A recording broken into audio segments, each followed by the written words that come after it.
চলে এসেছি মেয়ের বাড়িতে, কালকে এসেছি। তো আজকে বিকেলবেলা গেছিলাম মাঠে, তো তোমাদের দেখাতে পারিনি। তো চলো মাঠ থেকে কি নিয়ে এসেছি দেখো।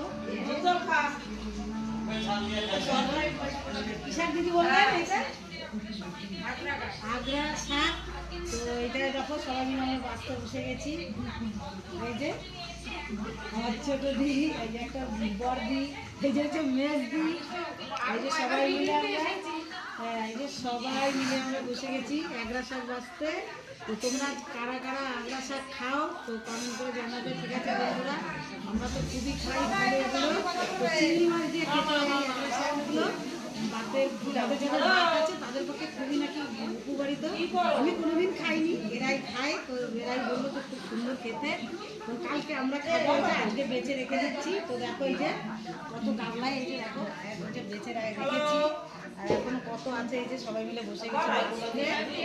কালকে চিংড়ি মাছ দিয়ে রান্না হবে ল্যাংড়া শাক। তো তোমরা কারা ল্যাংড়া শাক খাও আমাদের মতো, তো কমেন্ট করে জানাবে, ঠিক আছে বন্ধুরা? রাখি।